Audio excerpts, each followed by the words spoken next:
विद्यार्थियों कैसे हैं आप लोग। आज के वीडियो में हम क्लास 12 हिंदी का मोस्ट इंपोर्टेंट टॉपिक को पढ़ेंगे। आज के वीडियो में हम निबंध पढ़ेंगे। हिंदी का जो निबंध होता है बोर्ड एग्जाम में 9 नंबर का आता है। कितने नंबर का? 9 नंबर का। अगर आप सही तरीके से निबंध लिखेंगे तो आपको 9 नंबर मिलेंगे निबंध से ही। तो देखिए, आपका प्रश्न संख्या 11 आएगा। निम्नलिखित में से किसी एक विषय पर निबंध लिखिए। पहला है विज्ञान वरदान या अभिशाप, दूसरा है साहित्य और समाज, तीसरा है भारत में आतंकवाद कारण और निवारण, और चौथा है भारतीय किसानों की समस्याएं और उनके समाधान। तो दोस्तों, ये 4 जो निबंध हैं बहुत ही इंपॉर्टेंट हैं। तो आज की वीडियो में हम चारों निबंधों को पढ़ेंगे। चारों बहुत ही इंपॉर्टेंट है, बोर्ड एग्जाम में आपको इनमें से एक मिलेगा।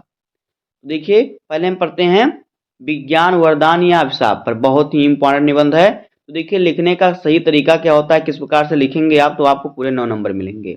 देखिए, पहले आपको डालना है हेडिंग विचार बिंदु। तो विचार बिंदु में आपको पूरी हेडिंग लिख देना है, जैसे कि विज्ञान का अर्थ और महत्व, विज्ञान की उपलब्धियां, विज्ञान के लाभ, और फिर विज्ञान के दुष्परिणाम, और फिर लास्ट में निष्कर्ष या फिर उपसंहार भी लिख सकते हैं निष्कर्ष के स्थान पर। तो देखिए, आपको कैसे लिखा है निबंध। देखिए, पहला हेडिंग हमारा है विज्ञान का अर्थ और महत्व। तो देखिए, विज्ञान आधुनिक युग की सबसे बड़ी उपलब्धि है। आज का समय विज्ञान का युग कहलाता है। विज्ञान ने मानव जीवन को सरल, सुखद और सुविधाजनक बना दिया। देखिए, विज्ञान जो है आधुनिक युग की सबसे बड़ी क्या उपलब्धि है, सबसे बड़ी हमें मतलब सबसे बड़ी हमारा सबसे बड़ा काम है विज्ञान, जो हमने मानव ने किया है। आज का जो समय है इसे विज्ञान का युग कहते हैं। हर एक चीज विज्ञान पर टिकी हुई है। जैसे कि देखिए, विज्ञान ने मानव का जीवन सरल बना दिया। जैसे पहले कहीं से समाचार पत्र आता था तो लोग चिट्ठी लिखते थे, 2-4 दिन लग जाता था, लेकिन आज आपने फोन घुमाया तुरंत आपको पता चल गया कि वहाँ का क्या समाचार है। कहीं जाना हुआ तो आप हवाई जहाज से भी जा सकते हैं। तो ये सभी क्या विज्ञान की देन है। पहले जिन कार्यों को कई दिन लगते थे, आज वो कुछ ही मिनटों में, सेकंडों में हो जाते हैं। तो इस प्रकार से आपको विज्ञान का अर्थ और महत्व लिख देना है। उसके बाद देखिए, दूसरी हेडिंग हमारी विज्ञान की उपलब्धियां। तो देखिए, विज्ञान की प्रमुख उपलब्धियों में बिजली, रेल, हवाई जहाज, कंप्यूटर, मोबाइल फोन और इंटरनेट शामिल है।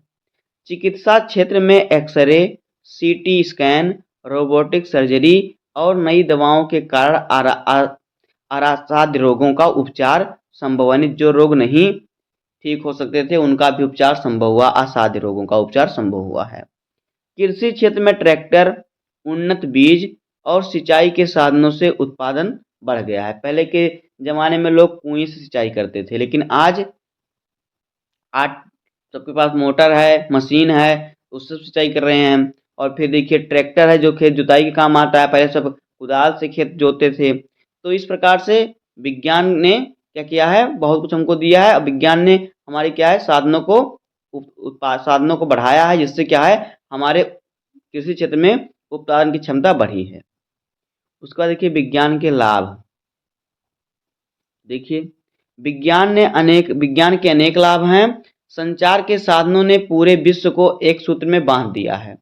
शिक्षा के क्षेत्र में ऑनलाइन पढ़ाई और डिजिटल साधन अत्यंत उपयोगी सिद्ध हो रहे हैं। उद्योगों के विकास से रोजगार के अवसर भी बढ़ रहे हैं। उसके बाद देखिए, अगला हेडिंग है विज्ञान के दुष्परिणाम। परंतु विज्ञान का दुरुपयोग अभिशाप भी बन सकता है। परमाणु बम, रासायनिक हथियार और प्रदूषण मानव जीवन के लिए खतरा है। मशीनों के अत्यधिक प्रयोग से बेरोजगारी और पर्यावरण संकट भी बढ़ा है। जैसे कि अगर ट्रैक्टर ना होता तो 1 बीघे खेत में कम से कम 5 लोग दिन भर उसको कुदाल से जोतते तब पूरा होता, तो उसमें 5 लोगों को तो रोजगार मिलता ही। इस प्रकार से ट्रैक्टर ने क्या है रोजगार भी लिया, मतलब ट्रैक्टर मतलब विज्ञान ने रोजगार भी लिया है और क्या किया है पर्यावरण को भी संकट में डाला है। ये इसके दुष्परिणाम है। उसके बाद देखिए, इसका निष्कर्ष आपको लास्ट में लिखना है। निष्कर्ष या फिर आप उपसंहार हेडिंग डाल सकते हैं।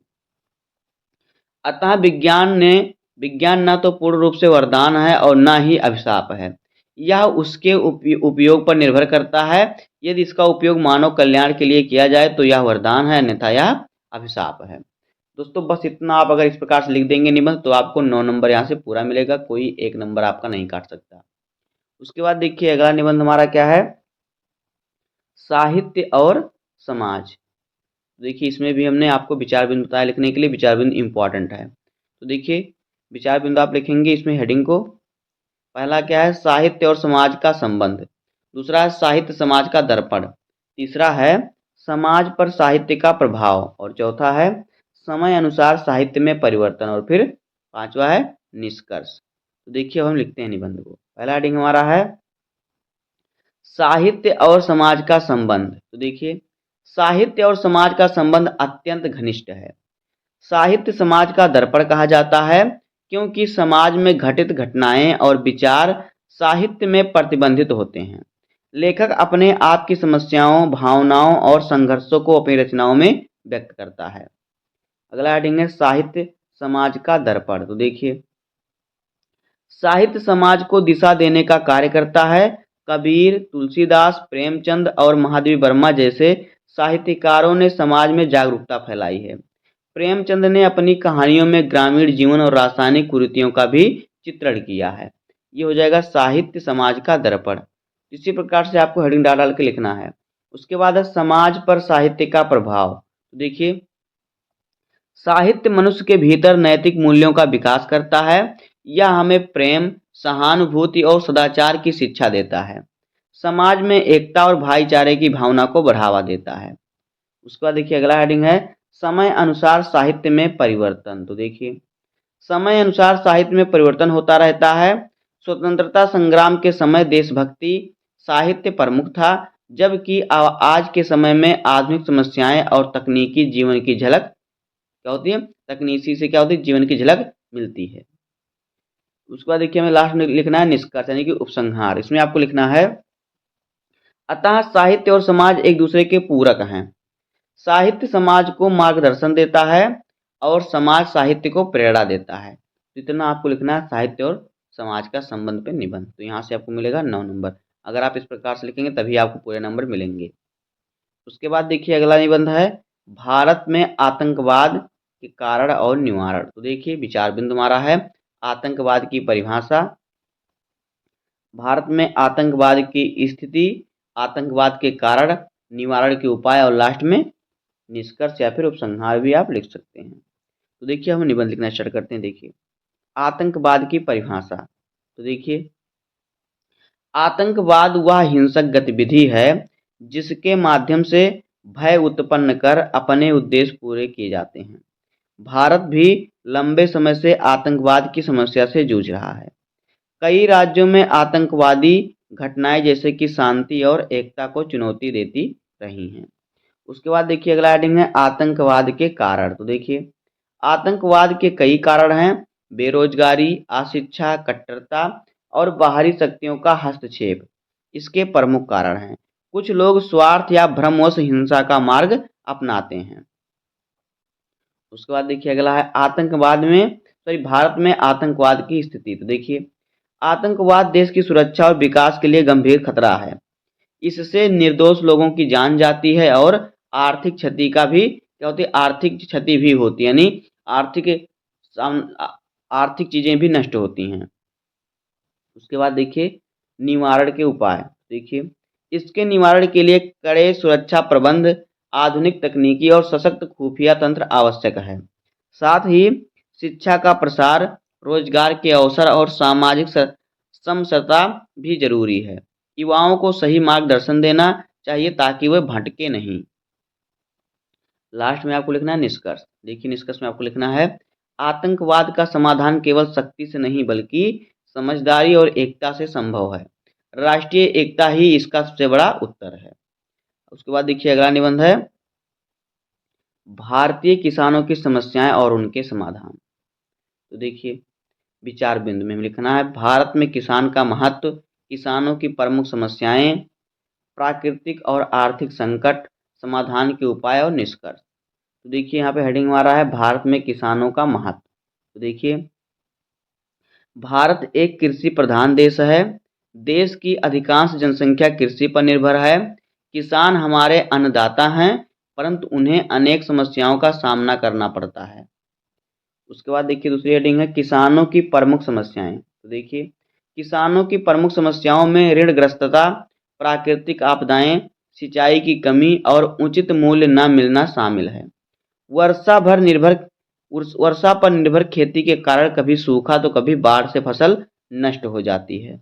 महंगे बीज और खाद भी किसानों पर बोझ डालते हैं। ये है किसानों की प्रमुख समस्याएं। उसके बाद देखिए अगला है प्राकृतिक और आर्थिक संकट। तो देखिए बिचौलियों के कारण किसानों को अपनी उपज का उचित मूल्य नहीं मिलता। भंडारण की सुविधा की कमी भी बड़ी समस्या है। उसके बाद है समाधान के उपाय। तो देखिए इन समस्याओं के समाधान के लिए सरकार को उचित न्यूनतम समर्थन मूल्य, सस्ती ऋण सुविधा और आधुनिक तकनीकी उपलब्ध करानी चाहिए। सिंचाई के साधनों का विस्तार और फसल बीमा योजना का प्रभावी क्रियान्वयन आवश्यक है। किसानों को प्रशिक्षण देकर नई तकनीकी से अवगत कराना चाहिए। उसके बाद देखिए लास्ट में आपको लिखना है निष्कर्ष। देखिए यदि किसान समृद्ध होगा तो देश भी समृद्ध होगा। किसान जब समृद्ध होगा तो फिर देश भी समृद्ध होगा, क्योंकि किसानों पर ही देश टिका होता है। क्योंकि किसान अगर खेती नहीं करेंगे तो लोग खाएंगे क्या। अतः किसानों की समस्याओं का समाधान राष्ट्र की प्राथमिकता होनी चाहिए। यानी पहले किसानों की समस्या देखी जानी चाहिए, उसके बाद दूसरी समस्या देखनी जानी चाहिए। लेकिन आजकल कोई किसानों को पूछता ही नहीं। दोस्तों इस प्रकार से आपको निबंध लिखना है। हिंदी के 4 सबसे महत्वपूर्ण निबंध हैं जो कि हर साल बोर्ड एग्जाम में पूछे जाते हैं। अगर आप चारों को तैयार कर लेंगे तो बोर्ड एग्जाम में आपका 9 नंबर यहाँ से कन्फर्म हो जाएगा। आज की वीडियो में बस इतना ही। उम्मीद करता हूँ आपको वीडियो पसंद आया होगा। अगर आपको वीडियो पसंद आए तो वीडियो को लाइक कर दीजिए। चैनल पर नए हैं सब्सक्राइब कर दीजिए, बेल आइकन को प्रेस कर दीजिए, क्योंकि बोर्ड एग्जाम के हर इंपॉर्टेंट टॉपिक का वीडियो आपको चैनल पर डेली मिलता रहेगा, जिससे आपको कोई वीडियो मिस नहीं होगा। अगर आपका वीडियो मिस होगा तो बोर्ड एग्जाम में दिक्कत आपको होगी। मिलते हैं किसी नेक्स्ट वीडियो में, तब तक के लिए धन्यवाद। जय हिंद।